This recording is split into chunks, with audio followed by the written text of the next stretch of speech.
Good evening. Today is Tuesday, May 22nd, and it is 5:49 p.m., and I am Parker Brit-tain. Today I will be discussing whatever pops into my head. So, all right. On a serious note,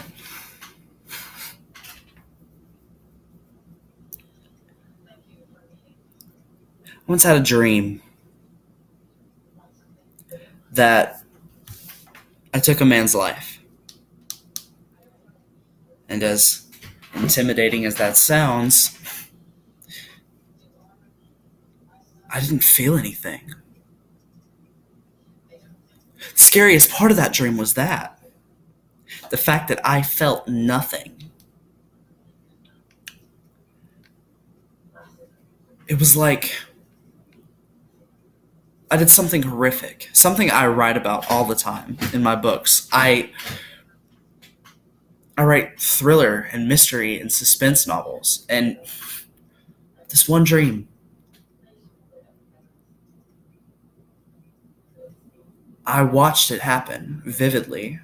I was just going at it, watching the blood fly everywhere. I didn't know this guy. I didn't recognize his face. It was just a random stranger. But for some reason, I didn't feel anything. Anger, discontent, sadness, happiness, which would, in all honesty, be the worst thing to feel. But no, the worst thing to feel was nothing.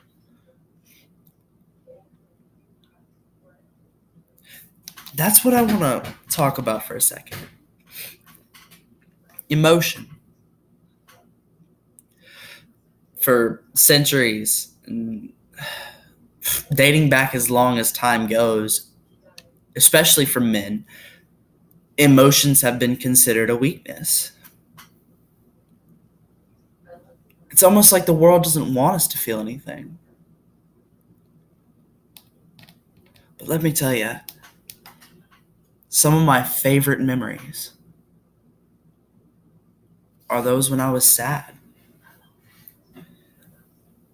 feeling lost, alone, broken. Call me crazy, but those are the moments I live for. It was like I was in control of at least myself, if not the rest of the world.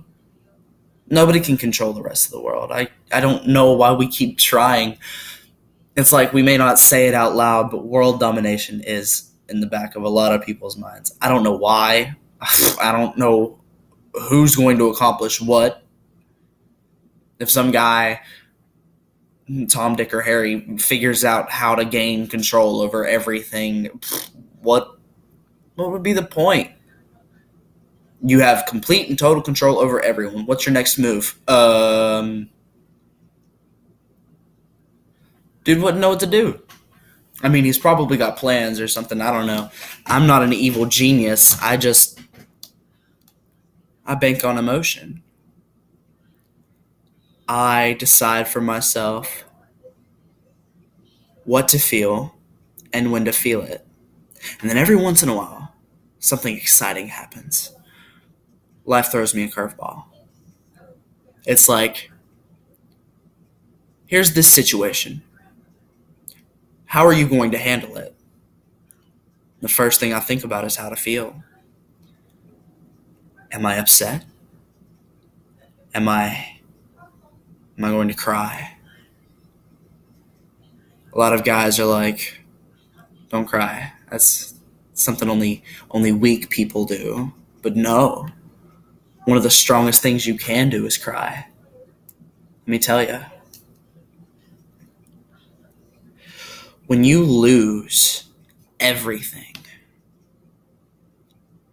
and you don't know where to go, what to do, who to talk to, I feel like the best way to gather your thoughts are to sit there and soak in them. pull everything in. Wrap yourself in a blanket of whatever you're feeling. Let it become so overwhelming that all that you can do is cry. I feel like it's a healing process. Like, call me crazy or whatever, but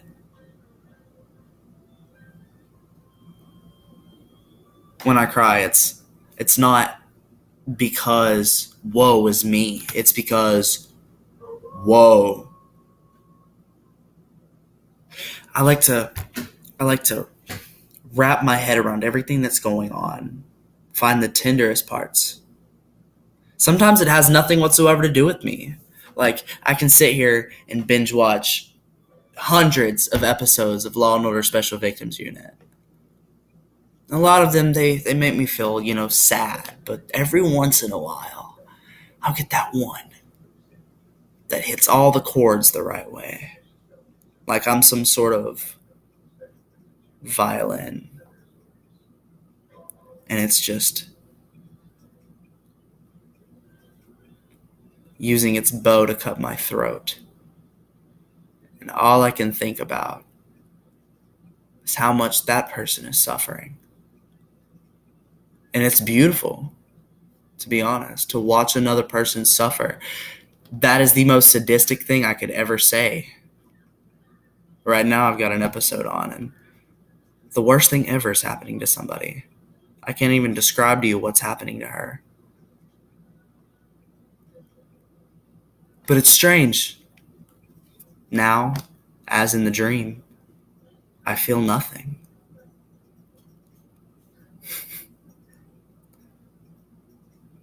I'm not saying I'm numb to other people's pain. I'm saying it might be the fact that I'm focusing all my attention on this. But I feel like had I been there, had I been sitting there watching this all happen, completely devoted. Earlier, I remember screaming at the top of my lungs because somebody got away with it. It didn't feel just, but as a writer, I understand that it's part of the story. Every once in a while, things don't go as planned. You don't win. You don't succeed. You die in battle. And that's okay. It's okay to let go. It's okay to stop breathing. It's okay. But what's not okay is fighting so hard to stay alive that you lose yourself. That the only thing left alive is a body, a shell, empty and void. That's not living. Living is dying with a purpose.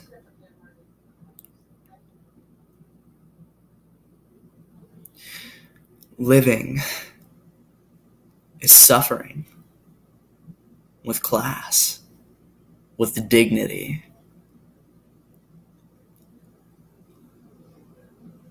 And dying, I don't know why everybody thinks it's such a bad thing. Dying is sort of in the same way as being born. It's an event. It sparks something. When I kill off a character in a story that I've written, I did it because the other characters need leverage. They need something to work with. They never die in vain. Even if your death has been postponed so long and pretty much everybody's forgotten about you, you've been trapped, locked away somewhere, and you felt completely alone in the world, your death was not meaningless. Your death was timed. It was organized. it was meant to happen when it happened. Because you are initially the universe experiencing itself. Everything has to happen in order for anything to happen. Just remember, it's okay. It's okay to suffer. It's okay to cry. It's okay to feel pain. Just because you acknowledge that it hurts doesn't make you any less human. In fact, it does the exact opposite. And that is where I want to end for the day. I hope you enjoyed that, and I'll see you next time, I guess.